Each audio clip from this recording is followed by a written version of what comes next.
Estamos ao vivo? Ao vivo.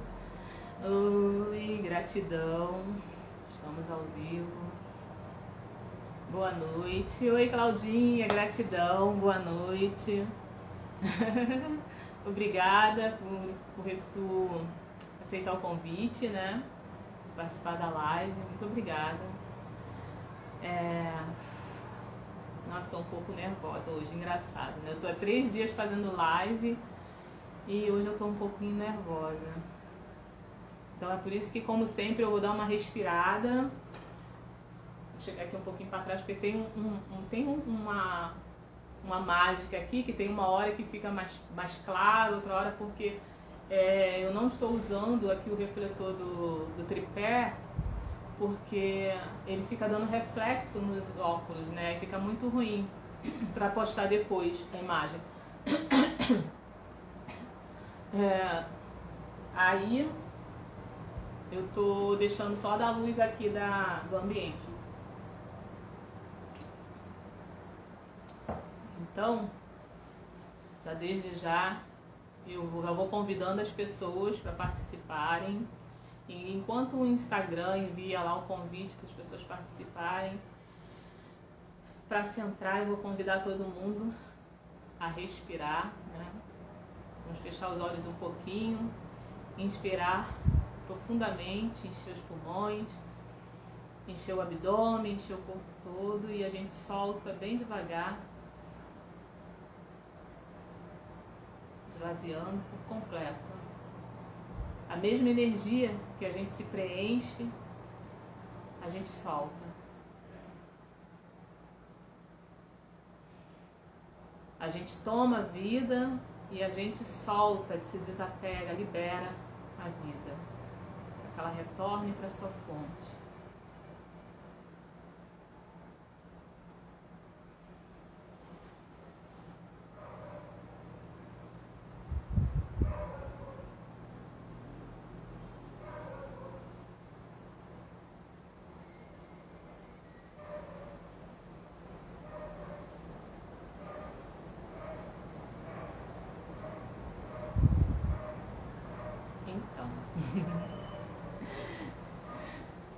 É isso aí, gente. Então, terceiro dia de live. Eu estou, assim, muito feliz, realmente feliz com essas lives que eu estou fazendo, com essa informação que eu estou trazendo, com toda essa informação que eu estou trazendo. E primeiro, gente, eu vou falar uma coisa para vocês. Eu tinha planos completamente diferentes para a divulgação dessa imersão que eu montei. Eu tinha, assim, como objetivo focar em cima da ferramenta do Barra de Axis, tá? Que é a ferramenta do qual eu trabalho particular, ou trabalhava particular, porque agora não farei mais atendimento particular. Então, por que esse objetivo? Porque o Barra de Axis é uma ferramenta conhecida, muitas pessoas conhecem o Barra de Axis, já até experienciaram, viveram experiência com ele, sabem dos resultados. Então eu entendi que eu deveria começar com uma ferramenta conhecida. E aí o meu objetivo era contar toda a trajetória do Gary, né, que é o criador, fundador do Axis, e o caminho dele, que ele trilhou, tudo que aconteceu para ele ter conseguido canalizar essa ferramenta maravilhosa de desbloqueio, né, de traumas e crenças. E no primeiro dia eu até fiz isso, né, eu contei a história dele, claro, em honra, né, porque aí também já está fazendo parte da questão da hierarquia do sistema, né? Aqueles que vieram primeiro, a gente tem que honrar, né? Então, como ele foi a fonte da qual eu bebi, então nada mais do que justo que eu começasse as lives e esse novo caminho agradecendo essa ferramenta. E o Gary também. Mas aí, a percepção que me veio depois, no dia seguinte da live, foi justamente essa. Que em vez de contar a história do Gary, né, uma pessoa que vamos dizer assim, um mestre, porque eu bebi da fonte da sabedoria dele, ainda bebo, porque utilizo a sua ferramenta, por que não contar a minha própria história, né? Já que são histórias até parecidas, mas por que não dar esse crédito para a minha história, e já que eu estou divulgando um evento né, do qual eu estou de frente, eu estou mostrando a minha cara, as pessoas têm que me conhecer, as pessoas têm que saber da minha história, independente do que eu achava disso, né? Se seria possível eu compartilhar dessa história ou não. Porém, agora eu me sinto bem tranquila para falar sobre isso, né? No primeiro dia eu comentei com vocês sobre a minha trajetória no kardecismo, sobre como tudo começou, né? Insatisfação como todo mundo, insatisfação com o trabalho, insatisfação no relacionamento, no casamento. Aí eu tive a opção, né? Optei por acabar com tudo, por terminar o casamento. E aí depois, logo a seguir, eu abandonei também o trabalho que eu fazia, que eu trabalhava numa área completamente diferente. Eu trabalhava numa área completamente diferente. Eu dei uma paradinha aqui, gente, porque eu comecei a contar a história, mas eu esqueci de falar o que eu gosto de falar sempre no início das lives. Sejam todos muito bem-vindos, muito bem-vindas, né? Espero que o conteúdo de hoje possa ser transmitido de uma maneira bem amorosa, bem prazerosa e que todos possam, e com bastante objetividade, e que todos possam aproveitar ao máximo essa... Já começou? Já comecei. Sempre aparece alguém aqui quando eu tô fazendo live aqui em casa. Mó barato. Tá no celular pra você fazer. Aí, o que acontece? Então, tá. Aí vamos voltar lá. Aí na primeira live de segunda-feira eu contei essa história, contei um pouco do Barra e aí eu resolvi na terça-feira ontem contar a minha história. Então ontem eu contei o seguinte: eu, Eurídice Conceição, tenho 52 anos e eu venho de uma infância muito pobre, né?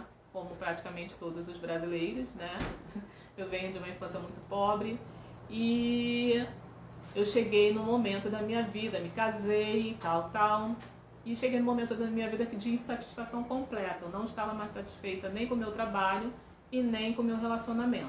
Então eu optei por terminar meu casamento de quase 25 anos com o objetivo de encontrar um outro relacionamento que me trouxesse mais alegria, que me trouxesse mais completude, que a gente estivesse numa vibe, né, da mesma vibe, já que eu não estava encontrando isso mais no meu casamento.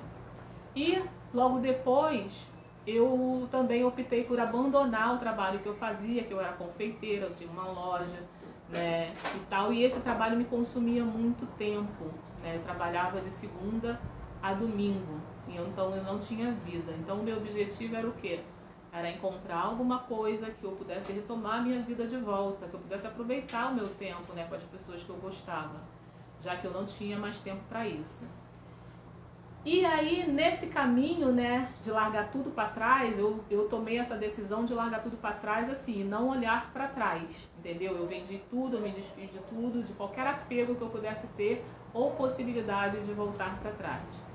E aí, aproveitei que eu me separei depois de 25 anos, né, fui aproveitar a vida, aproveitei por 2, 3 anos, porém aquele relacionamento tão sonhado nunca aconteceu.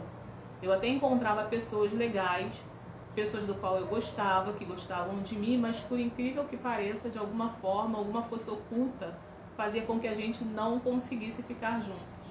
E não era por um não gostar do outro, mas era porque a gente realmente tinha uma força que repelia a gente, sabe, uma força contrária. E aí depois que eu comecei a minha caminhada, eu até falei isso, era porque esses relacionamentos que eu ainda buscava depois do meu casamento, eu tinha uma utopia, mas que eu não sabia exatamente qual era o tipo de relacionamento que eu queria. Eu sabia que eu queria um relacionamento do qual eu me sentisse bem, né? Mas esses relacionamentos que eu vivia, eles estavam tudo baseados na memória do meu pai ainda. Eu ainda tinha como memória o arquétipo do meu pai, né? O estereótipo do meu pai. Então era tipo físico, uma forma de pensar, uma forma de agir, uma forma cultural, tudo isso baseado no mapa mental que eu tinha a respeito do meu pai. Então por isso não dava certo, porque na minha mente também a memória do meu pai e da minha mãe era muito traumática. Os dois tinham uma vida muito confusa, muito violenta. Entrou um rapaz aqui que é Pablo, mas não tá aqui melhor. Pablo Melhor, seja bem-vindo, tá? Espero que o conteúdo possa te agregar de alguma forma. Beijo. E aí, esses relacionamentos, eles eram todos baseados, né, tanto no arquétipo quanto no estereótipo do meu pai. Então, consequentemente, eu não ia conseguir ficar com essas pessoas. E isso eu fazia inconscientemente. E aí fui, né, trilhando o meu caminho, parei de trabalhar, porque eu queria fazer coisas agora que eu gostava. Então eu voltei a estudar, fiz o ensino médio. Mas aí com o tempo, esse lado espiritual meu começou a despertar, né? Ele começou a me chamar para uma decisão, porque eu nunca tinha tido religião nenhuma, eu nunca segui religião nenhuma. Eu era católica, mas eu não frequentava o catolicismo, eu não frequentava missa, eu só fui na igreja para me batizar porque me levaram, tá? Porque realmente eu nunca frequentei.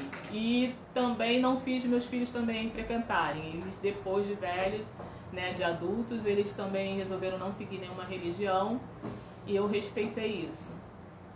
Enfim, depois de um tempo eu comecei a ser cobrada pela espiritualidade para uma posição.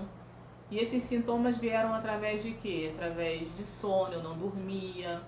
Eu acordava de madrugada com sobressaltos, com medo da morte, muito medo de morrer.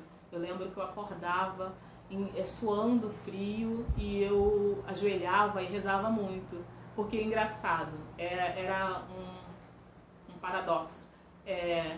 Ao mesmo tempo que eu não seguia religião nenhuma, eu tinha muita fé. Eu tinha muita fé em Deus, né?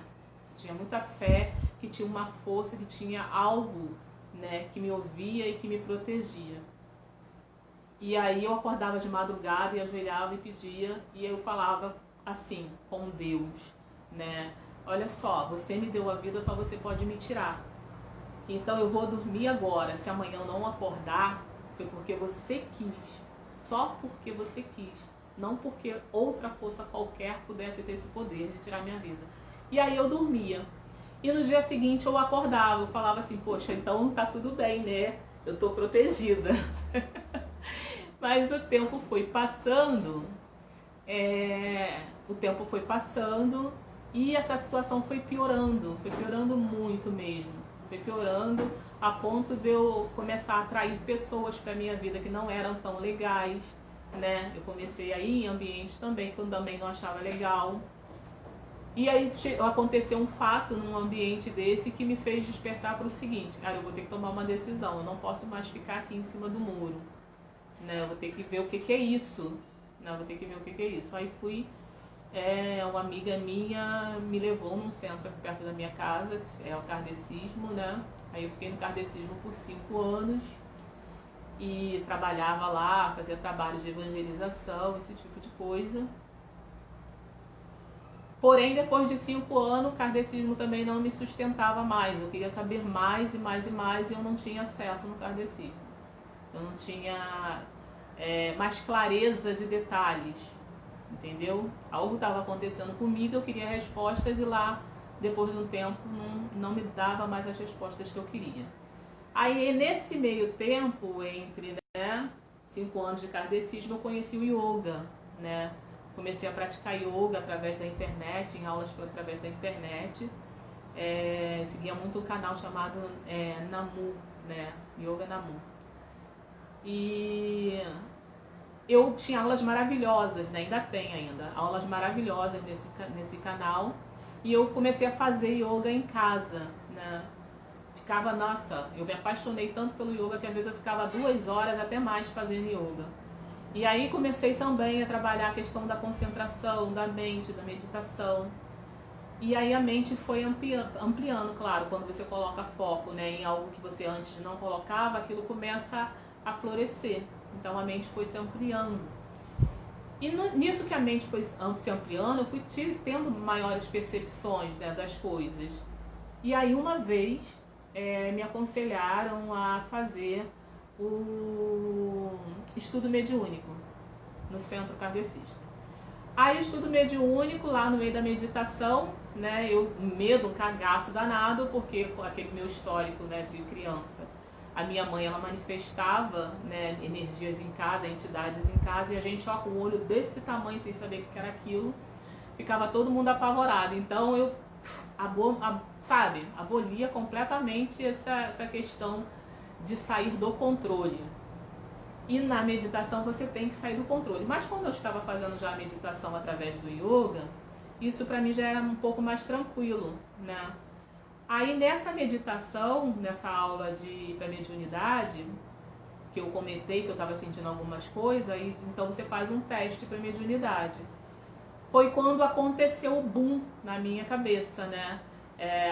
Quando começou a meditação, do nada eu surtei, pum, fui embora e tá, é como se tivesse batido alguma coisa, achatado a minha cabeça, batido na minha cabeça, e algo se abriu aqui e começou a vir informação, só informação, muita informação, e eu pensei comigo, caramba, eu acho que eu morri. Eu já estava no centro espírita, né?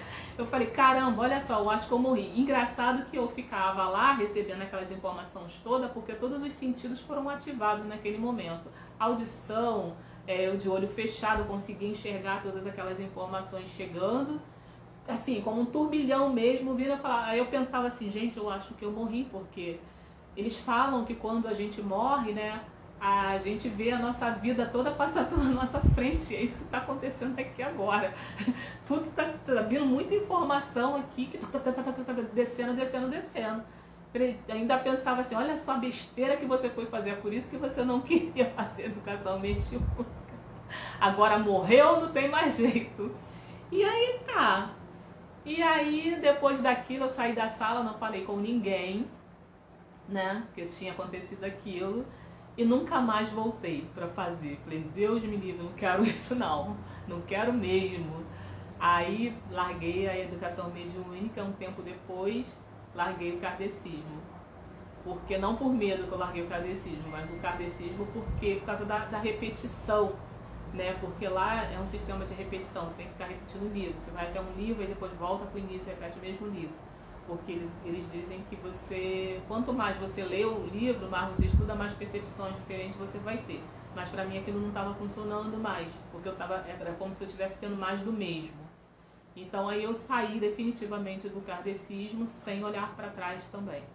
Fui embora, fiquei um tempo na questão da filosofia do yoga, adorava o yoga e adoro até hoje. É uma prática que eu recomendo para todo mundo que quer ter um pouco de expansão de consciência, ter consciência de si mesmo. Porque a expansão de consciência, ela nada mais é do que a consciência de si. Porque nós não temos consciência de nós. Por mais que a gente fale que nós temos consciência de nós não temos consciência de nós mesmos, de quem nós somos. E aí o yoga te ajuda, né, com todas aquelas ferramentas que ele tem de meditação, de respiração, né, de alinhamento de chakra e tal, você consegue se conectar com você. E aí eu saí, né, depois o yoga também já não estava muito fazendo efeito também, eu comecei a parei de dar aula, né, no espaço onde eu dava aula, e depois da formação, que eu fiz uma formação eu gostei tanto que fui fazer formação. Aí, depois da formação de 1 ano e meio, eu ainda frequentei durante um tempo o espaço, porque as pessoas lá são maravilhosas. Mestre Orivaldo, gratidão. Mestre Tati, gratidão. Mestre Aninha, gratidão. Todas as pessoas que formaram comigo, muita gratidão por essa caminhada, né? A casa, muita gratidão. Funciona ali na Espaço Yoga Integral, na Tijuca. Recomendo para quem quiser, quem tiver interesse. Não me sinto constrangida em indicar as fontes do qual eu bebi, né, que me ajudaram bastante, mas aí não fazia mais efeito para mim, eu não conseguia resolver meu problema. Eu continuava com aquela questão da obsessão, tinha alguma coisa acontecendo aqui dentro que eu não sabia o que e eu não tinha resposta. Aí eu parti para as terapias, comecei a fazer terapias. Mas as terapias que eu fazia era assim, comigo, eu não fazia com ninguém. Eu comecei eu mesma, eu entendi que eu tinha que me curar, já que eu causei problema, né, porque é o que diziam, né, que a gente tinha feito alguma coisa que estava resgatando. Se eu causei o problema, eu tenho que resolver isso. Assim, é a mesma, como é que se diz? Aquilo que causa dor também causa o amor. Falei, então eu vou ter que resolver isso. Aí, só que as terapias também não estavam adiantando, elas aliviavam as coisas. Olha que eu já tinha passado por todas as casas também lá no Kardecismo, todas as salas de obsessão. Não aliviavam também as coisas. E aí, o tempo foi passando, a minha história, gente, tem quase 10 anos nessa caminhada, né? Pra quem estiver aí vendo, ouvindo. Então, o tempo foi passando e eu fui testando outras técnicas, estudando bastante, até que eu cheguei na questão da física quântica, né? Estudei, primeiro fiz, depois do kardecismo, junto com o kardecismo, fiz a yoga, depois fiz o magnetismo, fiz um curso de magnetismo. Eu sempre era levada a esses lugares, fiz magnetismo, depois eu fiz metafísica, mas a metafísica eu fiz empiricamente, né? Eu baixei um livro muito legal chegou para mim, né? E através desse livro eu comecei a trabalhar essa confiança das manifestações, de você manifestar coisas na sua vida, de você ter confiança de saber que você pode mudar as coisas na sua vida, e muitas coisas eu consegui co-criar na minha vida através desse estudo desse livro, que na verdade eu ia até pegar o nome dele, mas eu acabei esquecendo o nome dele. O nome dele esqueci, daqui a pouco tem. Mas enfim, estudei metafísica e aí vim caminhando. Aí depois da metafísica eu cheguei na física quântica. Aí comecei a estudar tudo sobre física quântica, porque na minha cabeça alguma coisa tinha que fazer coerência, nem que seja cientificamente, que eu já estava cansada daquela história de espiritualidade, disso. Então eu fui para uma coisa mais científica, para me poder entender melhor. Cheguei na física quântica, aí absorvi tudo que eu tinha da física quântica, realidades, como é que é? Bóson de Higgs, não sei mais o que, não sei mais o que lá, não sei mais o que lá. Tá. Átomo, não sei. Aí foi. Aí continuei a caminhada, saí da física quântica. E aí cheguei depois da física quântica, eu fiz o curso de Theta Healing, né? Fiz o curso de Theta Healing, de terapia, voltei para as terapias, fiz o curso de Theta Healing, me formei no Theta Healing e até fiz lá algumas desconstruções mentais e umas transformações mentais, que é a reprogramação mental, a gente faz, né? É uma imersão de um final de semana, o Theta Healing. É sexta, a gente vai lá sexta, eles apresentam o trabalho e a gente fica o sábado o dia inteiro e o domingo o dia inteiro. Domingo o dia inteiro até meio-dia. Domingo o dia inteiro. Só na prática. E ali você vai abrindo a sua consciência e é um trabalho muito legal que eles fazem. Depois do Theta Healing, as coisas começaram a complicar para mim. Por quê, gente? Não por conta do Theta Healing, mas por causa da minha resistência. Porque eu recebi muita reprogramação mental de tipo, sobre a vida que eu queria, uma vida melhor e tal. Mas as crenças que eu tinha, eu não sabia que eu tinha tanta crença. Né? Nunca imaginei que eu era uma pessoa tão apegada à crença, né? Engraçado, por isso que eu tô falando que a gente não se conhece, né? Nunca imaginei que eu era uma pessoa tão apegada à crença e eu tinha muitas crenças aqui dentro. E essas crenças, elas entravam em resistência com as novas, né? Com o novo que estava entrando. E aí dava ruim, né? Aí dava meio que ruim. Aí o que acontece? Mas aí depois eu fui aceitando. E aí as coisas estabilizavam, mas era muita resistência que eu tinha, entendeu? De deixar o novo entrar, eu tinha muito medo. E esse medo, ele estava relacionado à minha infância, né? Ele estava relacionado à minha infância, porque a minha infância ela foi muito traumática. E eu tive muitas fases na minha infância. Eu, por exemplo, já estou voltando lá no início, vamos regressar aí, né? Vamos regressando, para poder fazer sentido. Da minha infância, eu tinha, assim, entre 3 e 4 anos, eu tinha os comportamentos que ele não era julgado comportamentos normais. Essas coisas foram vindo agora há pouco tempo. E não era considerado. Eu lembro que para mim dormir, eu tinha que ficar batendo a cabeça, porque eu sentia uma pressão muito grande na minha cabeça. É como se fosse, assim, uma massa comprimindo a minha cabeça. E hoje eu entendo que essa massa é uma energia condensada, né? Que não, como eu não conseguia processar, que era muito nova, ela ficava ali presa, né? E ela ficava e eu ficava batendo a cabeça para dormir. As pessoas, eu lembro que as pessoas perguntavam assim, o que ela tem? Pra minha mãe, eu fingindo que estava dormindo. E aí minha mãe falava, ela não tem nada. Ela não tem nada. E por que ela fica batendo a cabeça assim? Porque ela só dorme assim. Só que gente, há 52 anos atrás, né? Não se tinha, ainda mais em comunidade, não se tinha, nem se imaginava que se tinha mente, pensamento, que dirá todas esses sintomas e doenças, como, vamos dizer assim, autismo, né? Naquela época, 52 anos atrás, no caso, eu tinha 4 anos, há 49 anos atrás, ou era maluco ou era normal, não tinha meio termo, né? Então, pra mim não ser taxada de maluco, a minha mãe dizia que eu não tinha nada, né?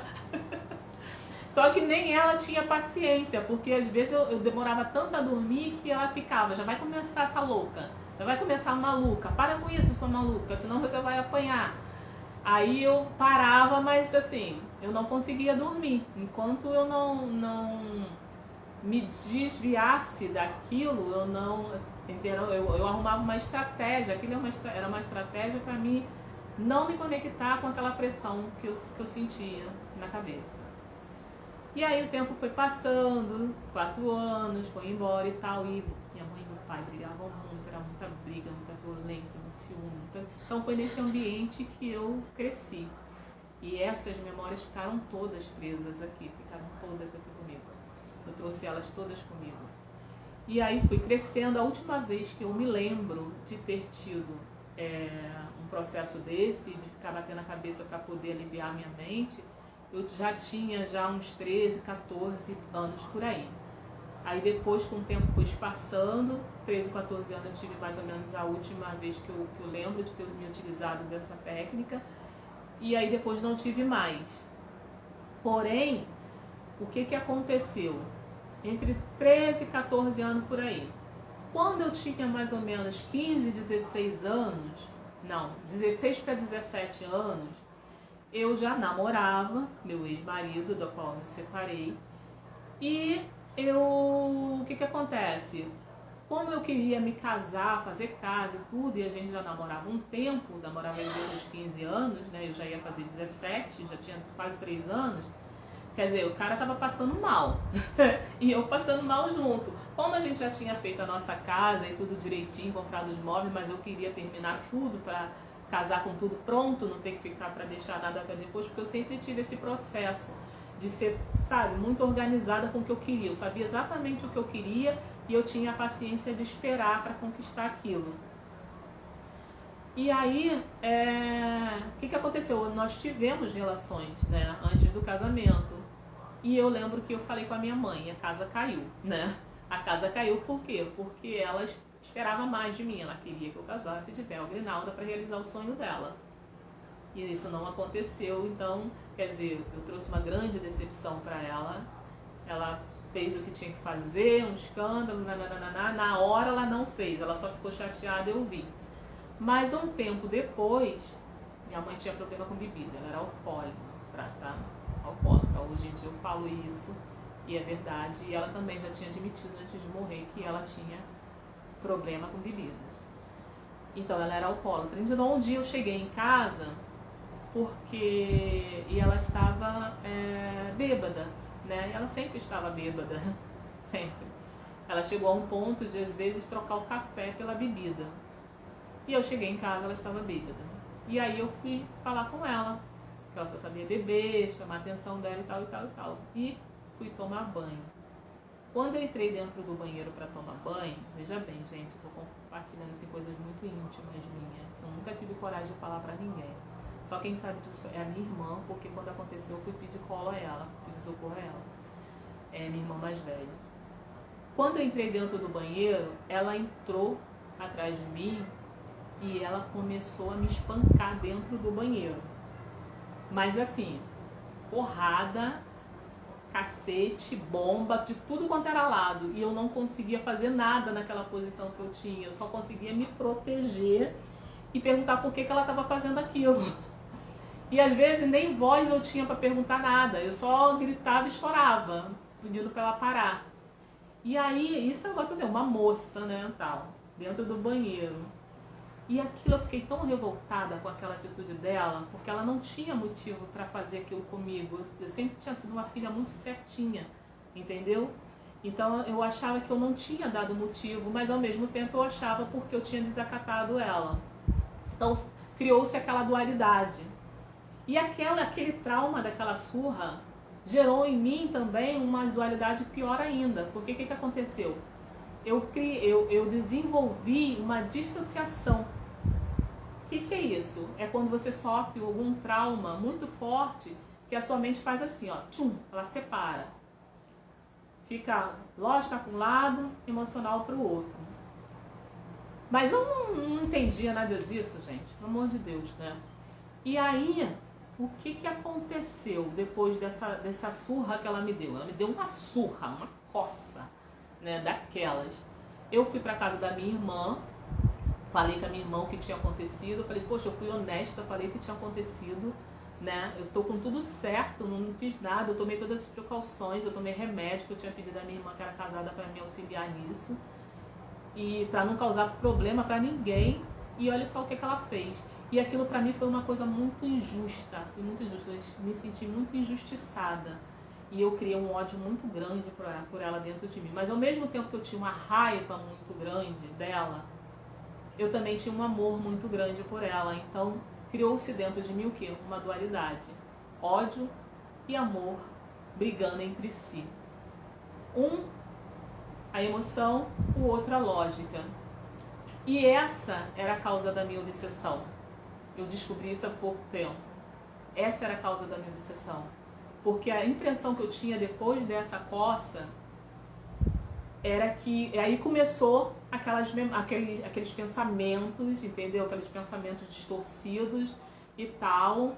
Parecia que tinha duas pessoas aqui dentro de mim brigando de tudo quanto é forma possível. Elas ficavam se espancando, sabe? Era uma coisa muito louca, que eu acho que se eu falasse pra alguém, eu não conseguia falar isso pra ninguém, que eu falava, gente, eu devo ter algum problema, sabe? Eu devo ter mental ou qualquer coisa, porque eu nunca ouvi falar disso.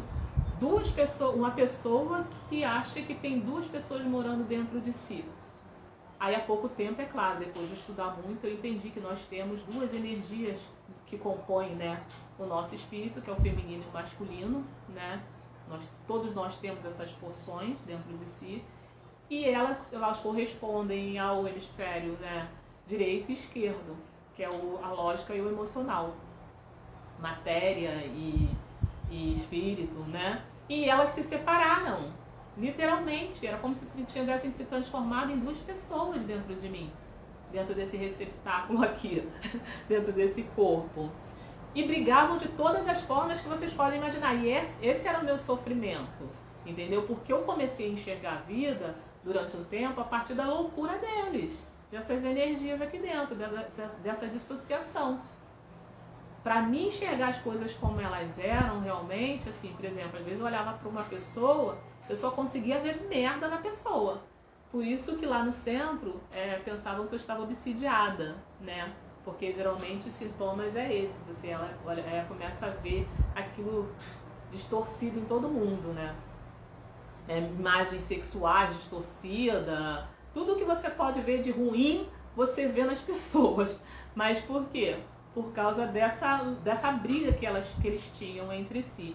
E a única vez que eu ouvi falar sobre isso, eu ouvi falar uma vez num centro, um tempo depois, que era a questão de santo, que 6 meses é outros 6 meses é outro, que a pessoa rege, né?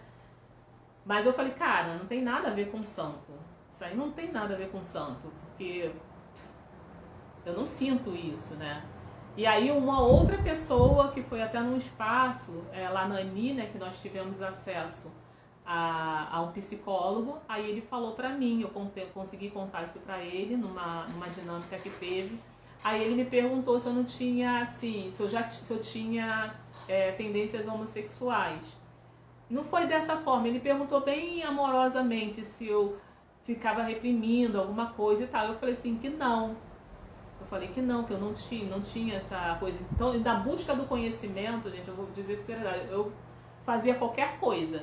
Então, eu prestava atenção em qualquer coisa que acontecia comigo e eu via que não era aquilo também, né? Eu via que não era aquilo. A única pessoa que eu assim, me identifiquei, que eu falei assim, nossa, é isso aí que acontece dentro de mim, foi o Nityananda, que eu seguia, eu comecei a seguir o canal dele também, veio pra mim, ele tem um canal maravilhoso no YouTube, tá? No qual ele dá lá as palestras dele lá no ashram dele, lá acho que na Índia, e ele falava sobre isso, ele falava que ele também vivia uma dualidade dentro de si, ele tinha o feminino e o masculino dele, dentro dele, e ele, essas duas polaridades, ele tinha consciência delas, que elas existiam dentro dele, e ele se utilizava delas quando ele precisava.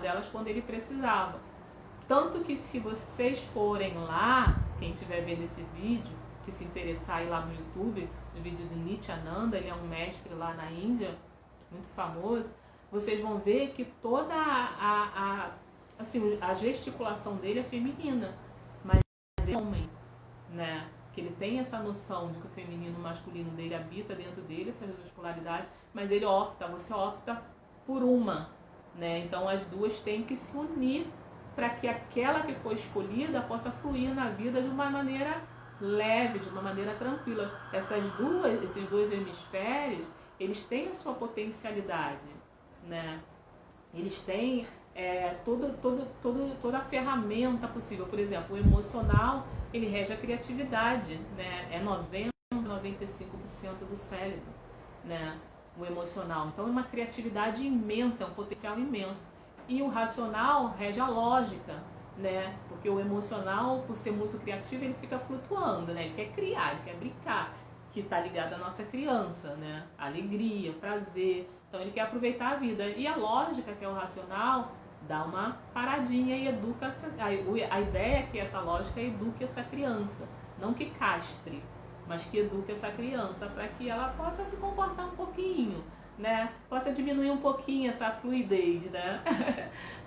E aí, então era isso. Aí eu comecei a entender o que estava acontecendo comigo. E aí eu comecei a entender, a ir buscar o estudo na mente. Eu comecei a buscar tudo que eu podia a respeito da mente, né? E aí nisso eu comecei a também, conforme eu ia fazendo estudo, eu sempre continuei meditando e tal. E eu não só ficava no estudo, eu praticava as coisas que vinha para fazer, né? Por exemplo, Nityananda, ele te ensina e te conduz a fazer respirações, que vai ativar isso. Abrir o terceiro olho, como é que se diz? Expansão de consciência, sair do corpo. Então eu fazia isso tudo, tá? Para achar a resposta. E aí as coisas começaram a fazer sentido para mim. As coisas começaram a fazer sentido para mim, o que tinha acontecido comigo, né? E aí, depois dessa questão da minha mãe, dessa dissonância, dissociação, eu me casei, saí de casa, me casei, e aí cheguei na parte, né, onde eu fiquei casada há 25 anos, tal. Mas por que eu tô contando isso tudo, gente? Porque essa é a minha história. É a minha história. Depois de toda essa trajetória que eu vivi, nada mais justo que eu honre a minha história, né? Que eu conte ela com glória, que eu conte ela com orgulho, que eu não tenha vergonha de todas essas coisas, porque antes eu tinha vergonha do que as pessoas iam pensar sobre isso, né? Por não entender. Aí ia falar, não, é homossexual, não, gosta de mulher, não, gosta de homem, gosta de não sei o quê. Não era nada disso, entendeu? Então hoje eu entendo que assim, tudo começa e termina a partir da mente. E o que eu entendi desse mergulho, porque aí eu comecei a mergulhar fundo mesmo na mente. A partir do momento que eu estou mergulhando dentro da mente. E aí eu cheguei aonde? Cheguei no sistema que rege essa realidade. Ou seja, que rege a mente, que é a mente da matéria e a mente do espírito, né? Aqui acho que tá dizendo que vai encerrar o vídeo, mas se encerrar depois eu volto, tá, gente? Porque hoje eu tenho muito conteúdo. Tá bom? E aí, o que acontece? Que rege a mente da matéria e a mente do espírito, né? E essa mente da matéria, ela tá ligada ao seu racional, que é o seu adulto, né, hoje. E a mente emocional tá ligada à sua criança, né? Que tá literalmente sendo representado, que representa a sua alma. E eu entendi o quê? Que esse sistema, ele tem regras, ele tem, assim, códigos de conduta. Os códigos de conduta desse sistema é o quê? Lei da ordem, lei da hierarquia, aquele que vem primeiro tem preferência, você tem que baixar a cabeça, tem que honrar. Lei da ordem, tudo que for, tudo que saiu do lugar, que causou desordem, tem que ser compensado, tá? Não importa quem é que vai pagar o pato. Por exemplo, se aconteceu alguma injustiça na família, de algum membro da família, pode ser que nas gerações futuras aí causa um desequilíbrio. Alguém vai ter que assumir essa responsabilidade, tá? De preferência a pessoa que esteja mais próxima daquela pessoa que cuidou. Se as pessoas não tiverem disponível, se alguém não tiver disponível, outra pessoa vai assumir a responsabilidade. Não importa o que aconteça, tá? Aquela balança, aquele desequilíbrio tem que ser equilibrado. Aquilo que alguém tirou, alguém tem que repor. Que é a lei do equilíbrio, a lei da ordem, a lei da hierarquia, aquele que vem primeiro tem preferência, tá? Tem que ser honrado, tem que ser respeitado. Rose, gratidão, conseguiu chegar, obrigada. Gratidão, oi. Obrigada, seja bem-vinda, tá? Eu já tô aqui há um tempo, Rose, e de repente o Insta aqui vai parar a minha transmissão, mas aí eu volto depois, tá bom? Solicitação para participar. Rodrigo, dá uma solicitação aqui para ela, para me participar. Ah, já coisou aqui. Ai, meu Deus. Participar isso, não. Botei, tá, tranquilo. Eu botei ali? Tô pedindo meu filho para dar um acesso aqui. Oi! Oi, Rose. Saiu. Foi que entrou.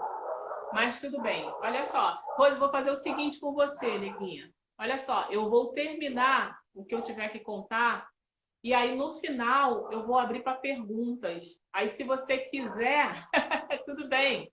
Aí se você quiser fazer alguma pergunta, tiver alguma curiosidade, aí você posta aí que aí eu respondo, tá bom? É só para mim não perder o fio da meada. Então, gente, aí esse sistema que acontece no oculto, né, que a gente não vê, que rege essa realidade, rege a dinâmica da família, rege a dinâmica individual e a coletiva, entendeu? Então, obrigada, né? A gratidão, obrigada por vir, tá bom? E rege coisa. Então, como é que funciona esse sistema? Lei da ordem, lei da hierarquia e lei do pertencimento, tá? Lei do pertencimento, tudo aquilo que foi criado pertence, faz parte, não pode ser excluído. Lei da ordem, tudo que causou desequilíbrio no sistema familiar, coletivo, qualquer coisa, tem que ser reposto por outro membro da família, tá? Vou dar só uma ideia como é que funciona isso. Por exemplo, alguém foi assassinado, né, na família, vamos dizer assim, né? Foi expulso, foi injustiçado, vamos botar assim, foi injustiçado na família, foi expulso da família por uma injustiça, causa um desequilíbrio na família. Outra pessoa da família, pode ser das próximas gerações, tá? Não importa, alguém vai ter que equilibrar aquilo, alguém vai ter que assumir aquela responsabilidade, tá? E aí essa pessoa tem que ficar disponível para o sistema, para poder organizar esse sistema. E a lei da hierarquia, aquele que vem primeiro, sempre tem preferência. Então, no nosso caso, nosso pai e a nossa mãe, né, que vem primeiro que nós. Então, por isso que a gente tem que sempre prestar reverência e honrar o nosso pai e nossa mãe. Mas aí o que, que eu entendi com isso? Quando eu imergi, quando eu fiz uma viagem profunda nessa questão da mente, eu comecei a entender isso, veio para mim toda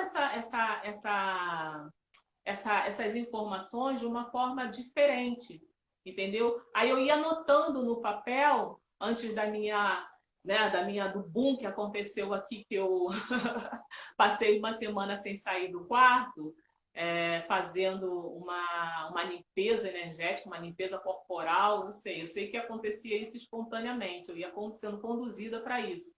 Né? Eu passei uma semana praticamente só tomando suco, água e coisas leves para poder limpar o meu corpo, limpar a minha mente, limpar a energia, para que eu pudesse acessar as informações que eu estou tendo agora. E aí depois também teve um outro boom, que eu peguei tudo que eu tinha aqui em casa de referência, de livro, de apostila, de coisa e queimei tudo. Né? E aí, depois disso tudo, aí as coisas começaram a fazer sentido. Porque eu comecei a me desligar de todas as referências que eu tinha e comecei a seguir a minha intuição. Então, quanto mais eu entendia como a minha mente funciona, mais as coisas faziam sentido. E aí eu mergulhei dentro desse sistema. Por quê? Porque eu também vim disponível para ele, entendeu? Algo aconteceu na minha família que causou um desequilíbrio no sistema. Algo não, várias coisas aconteceram na minha família que causou um desequilíbrio no sistema. E eu vim disponível para fazer isso. Ou me disponibilizei para fazer isso, né?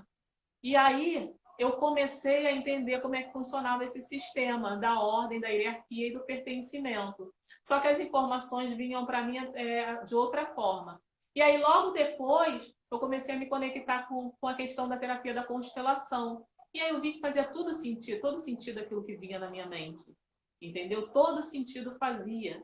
Mesmo quando às vezes eu duvidava que era daquela forma, quanto mais eu estudava a constelação, as coisas faziam link, né? E eu via que era aquilo. E aí eu entendi o quê? Resumindo, o que eu entendi dessa dinâmica, desse mergulho profundo?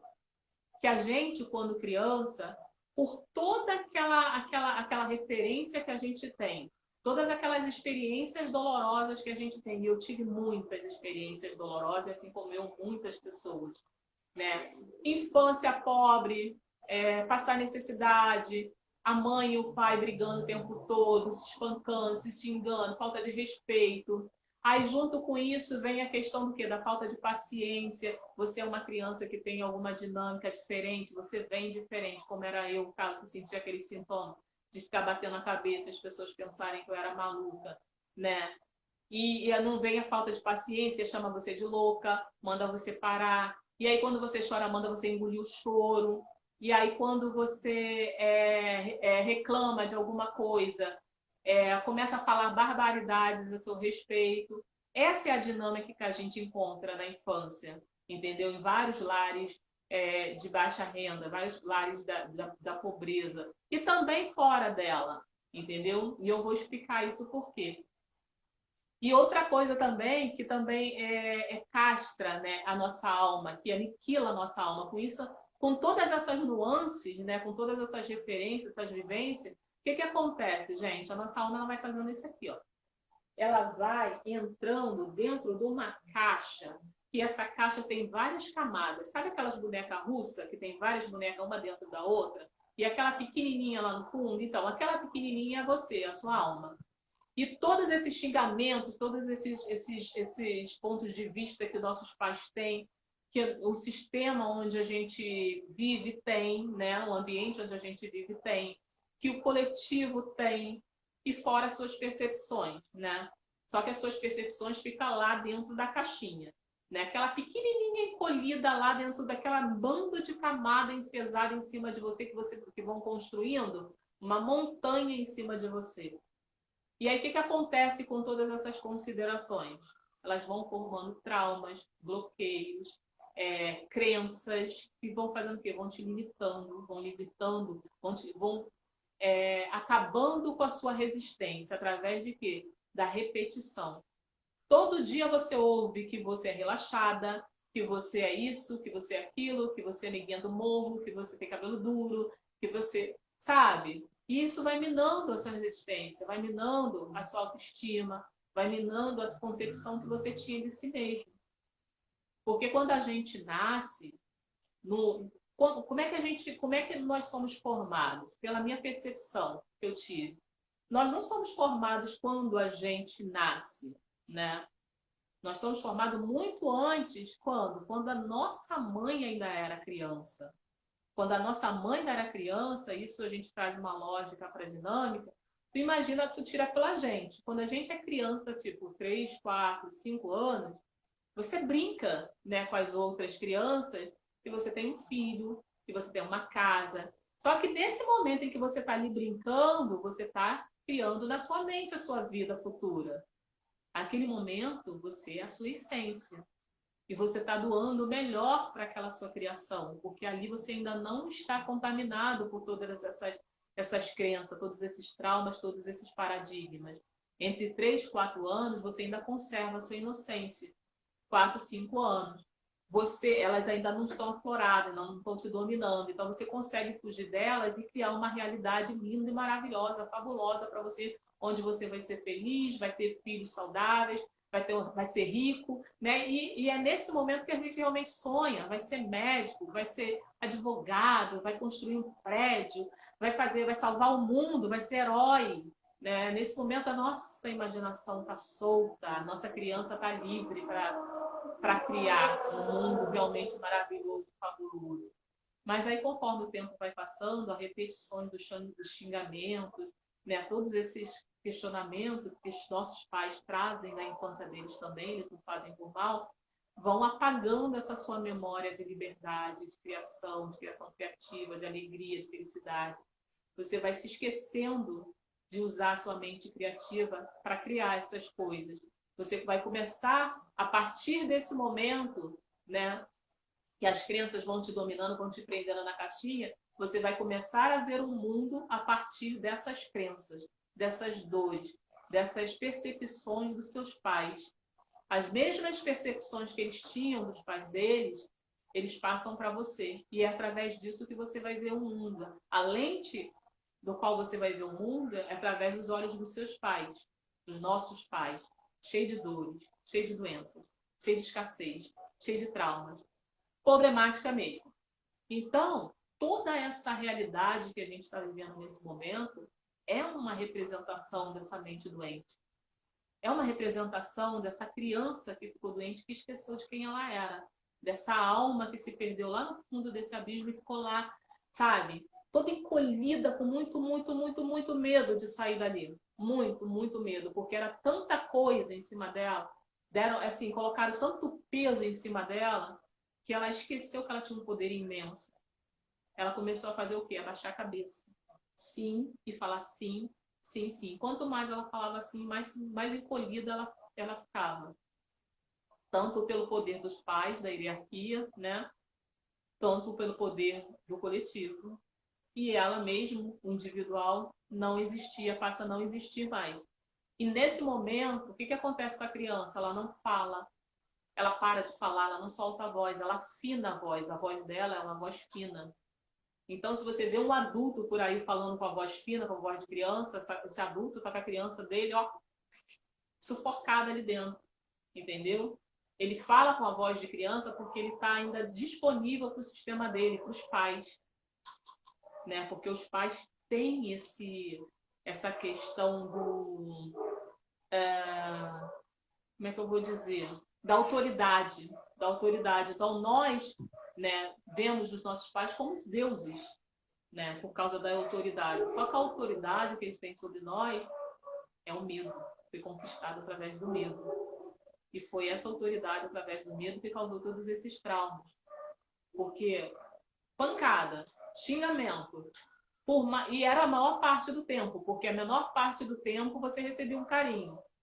Então, cria aquela questão do narcisismo. Você bate e assopra, né? Aí, o que acontece? O seu emocional vai para o espaço. Porque você acaba acreditando que aquilo é legal. Aquilo é legal. Então, pode me xingar, pode me bater, pode fazer à vontade. Mas daqui a pouco você vai me chamar, vai me dar um beijinho, eu vou receber um beijinho. Aí vem aquelas dinâmicas de briga. né, num relacionamento de casal, onde aquele relacionamento de casal, as pessoas fazem o quê? Elas provocam a briga só para fazer as pazes depois, que aí fala assim, a gente briga, mas quando a gente faz as pazes, então quer dizer, uma coisa justifica a outra, uma coisa ruim justifica para conquistar uma coisa boa no final, e essa coisa ruim pode até te matar, que é as porradas, olho roxo, né? Gente, não recebi isso, tá? Mas é o que a gente vê, a dinâmica que a gente vê. Então você provoca uma briga para depois você fazer as pazes e sentir o prazer de trocar carícias com a pessoa, né? Isso não tem lógica.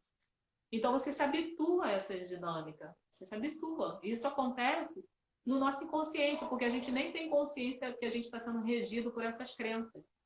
Então tudo que a gente faz, tudo que a gente criou até agora, 99% deste mundo foi criado por essa mente problemática e doente. Que é a mente porque nós ficamos lá na infância, a gente não saímos da infância. As memórias da infância estão presentes em todos os lugares nessa realidade, porque é difícil fazer essa separação emocional. Só que essa separação emocional, ela tem que ser feita. Assim como quando a gente nasce, é cortado o cordão umbilical, se fosse assim, a gente ficava ligado à nossa mãe o resto da vida pelo cordão umbilical. Se o cordão umbilical ele é cortado no momento do nascimento, em algum momento, quando você atinge a maioridade, porque é cortado quando? Quando você nasce.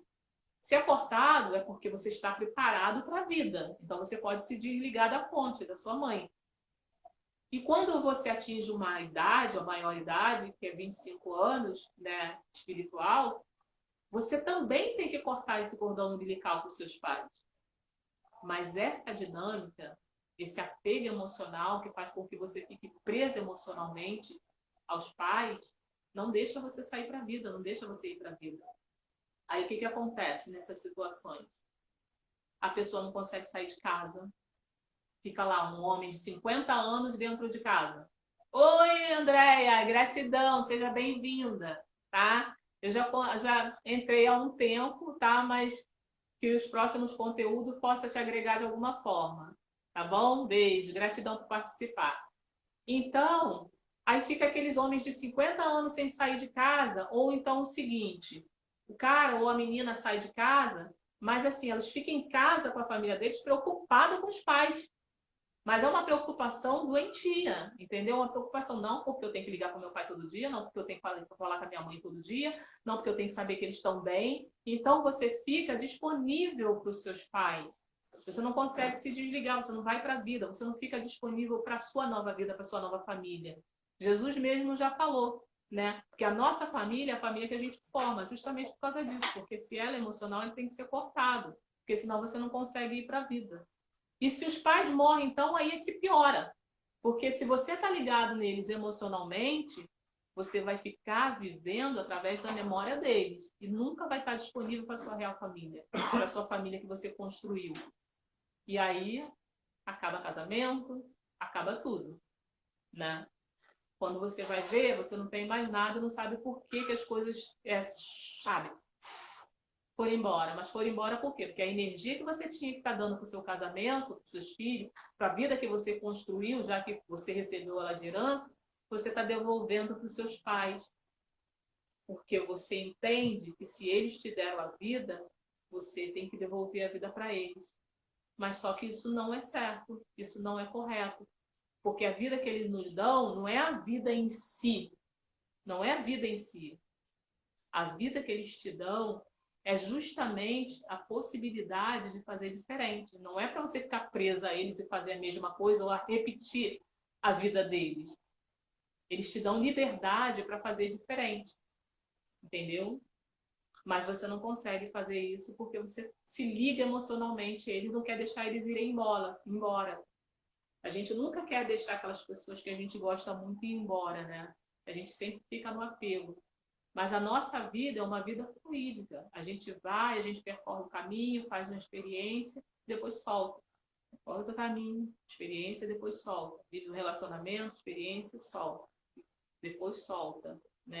O que é um paradoxo, né?